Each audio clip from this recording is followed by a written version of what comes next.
타석 사상으로 다시 읽는 중용 사상. 공자가 사랑한 하느님 23번째 시간입니다. 오늘은 소기위 이행, 그 자리에 닿아서 노릇을 하고 라는 제목으로 말씀드리겠습니다. 중용 14장입니다.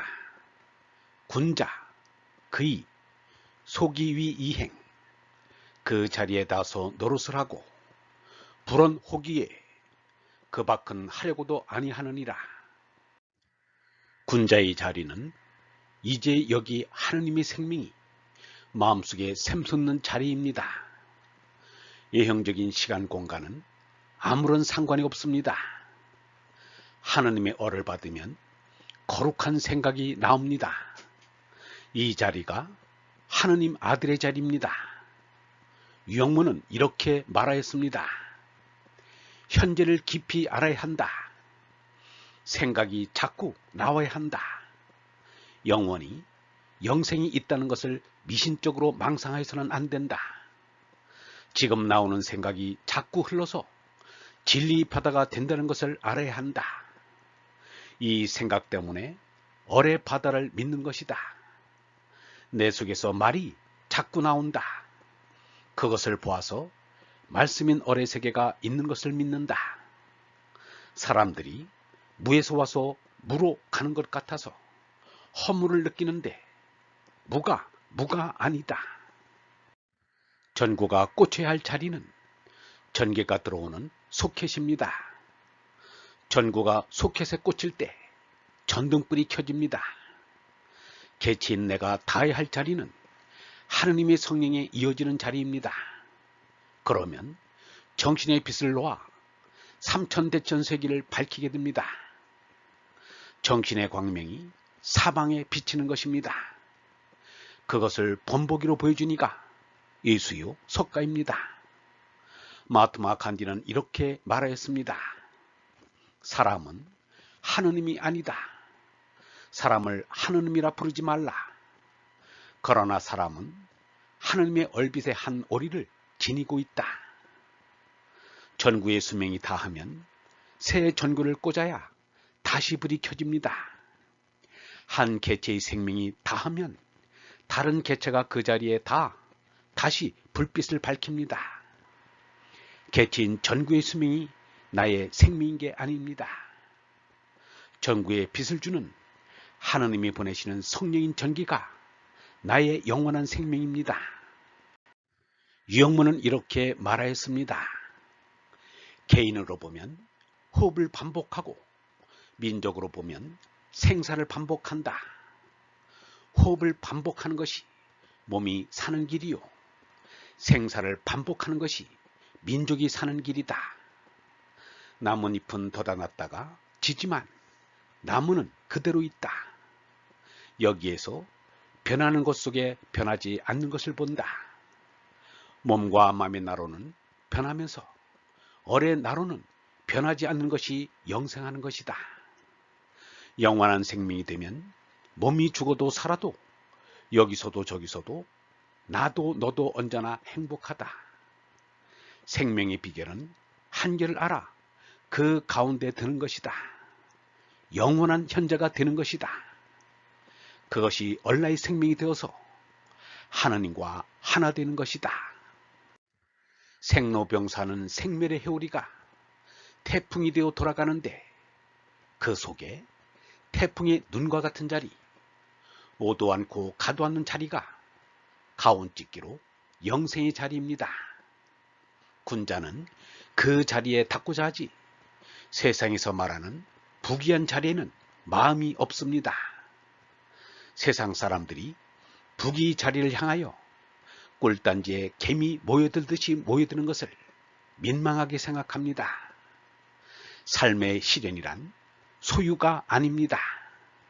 제 마음속에 솟아나오는 얼의 생명을 나타내는 것입니다.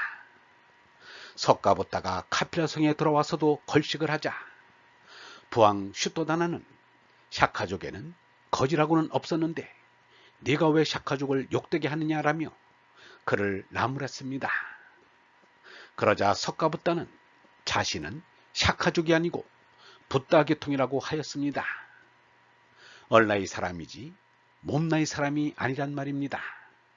소북이 가멜고 높은 데 닿았으면 행어북이 가멜고 높은 데서 죄 노릇을 하고, 소빈천 행호빈천 가난하고 얕은 데에 닿았으면 가난하고 얕은 데로 죄 노릇을 하고, 소이적 못 열린 땅에 가 닿으면 행호이적 못 열린 데서 죄 노릇하고, 소환난 어려운 걱정에 가 닿았으면 행호환난 어려운 걱정 속에서 죄 노릇을 하나니, 군자무입이 부자 득언 그이 들어가서 죄 얻을 것을 못 얻을 바 없느니라. 군자는 몸이 어떤 자리에 놓이더라도 마음은 하느님 아들의 자리에 닿고자 한다는 것입니다. 그러므로 몸의 처지 때문에 마음이 흔들리지 않습니다. 공자는 부귀를 싫어하지는 않았습니다. 올바른 부귀를 바랐을 뿐입니다. 말하자면 청부존귀를 바랐습니다. 공자는 부가 구해진다면 비록 채찍 잡는 일이라도 나는 하겠다. 하여도 구해지지 않는다면 내 좋은 대로 살 것이다 라고 말하였습니다. 공자는 빈천하게 지내는 것이 하늘의 뜻이라면 빈천한 속에서도 안 빈낙도 하겠다고 하였습니다. 공자가 말하기를 남을 먹고 물 마시고 팔굽혀 베개 삼아도 즐거움이 또한 그 속에 있다. 옳지 않은 부와 귀는 내게 뜬구름과 같다 라고 하였습니다. 열리지 않는 곳이란 미개한 곳을 말합니다. 공자 때 중국 주변의 여러 민족을 말합니다. 이적이란 소위 오랑캐라는 말인데, 그 말을 쓴 한족을 위해서도 그런 말은 쓰지 말아야 합니다. 교만은 소인의 일이기 때문입니다. 중하라는 자만 때문에 미개하다고 야쁜 그들에게 정복되어 처참한 시련을 겪어야 했습니다. 공자가 구에 가서 살고자 하였습니다. 어떤 이가 그 말을 듣고서 그곳은 미개한 곳인데 어떻게 살겠습니까? 라고 물었더니 공자 말하기를 군자가 사는데 어찌 미개함이 있겠는가? 라고 하였습니다. 군자는 환난을 당하여도 목숨을 잃을지언정 언란은 지킵니다. 공자 일행이 진나라에서 여행하다가 양식이 떨어지자 따라간 제자 중에는 굶주리고 병이 나서 자리에서 일어나지 못하는 이도 있었습니다. 자로가 언짢아서 스승 공자에게 묻기를 군자도 궁할 때가 있습니까? 공자가 대답하기를 군자는 궁해도 좋지만 소인은 궁하면 함부로 행동하게 된다 라고 하였습니다. 맹자는 하늘이 큰 일을 맡길째 사람에게 먼저 매서운 시련을 준다고 했습니다. 하늘이 앞으로 이 사람에게 큰 맡김을 내릴째 반드시 먼저 그 마음을 괴롭히고 그 몸을 지치게 하고 그 배를 줄이게 하고 그 손을 빈털터리가 되게 하고 그 하는 일을 흐트러지게 하나니, 그 마음을 흔들어 꾹 참게 한 까닭은 못하는 것을 더 잘하게 하심이라. 사람들은 언제나 잘못한 뒤에야 고치나니 마음이 고달프고 생각이 띵해서야 속사람이 살이나 얼굴빛에 나타나고 목소리에 풍긴 뒤라야 깨우쳐지느니라 라고 하였습니다. 유영모는 이렇게 말하였습니다. 사람이 얼라로는 하느님의 아들이기 때문에 아버지인 하느님을 찾게 되는 것은 어쩔 수 없다. 그러나 세상을 사랑하는 사람은 하느님을 알려고 하지 않는다. 세상을 미워하는 사람에게만 하느님이 다가오시는 것을 알게 된다.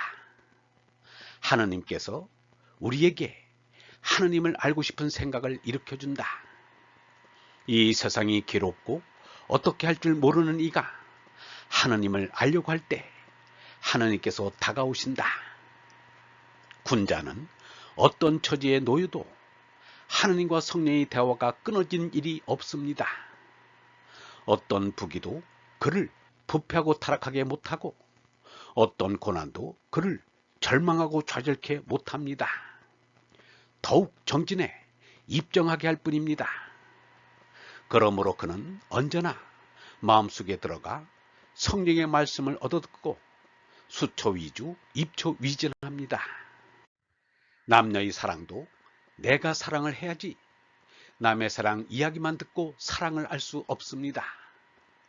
진리도 내가 깨달아야지 남의 글만 읽어서는 진리를 알 수 없습니다. 하느님을 내가 체험해야지 남의 말만 듣고서는 하느님을 알 수 없습니다. 자득이란 내가 스스로 하느님을 경험하는 것을 말합니다.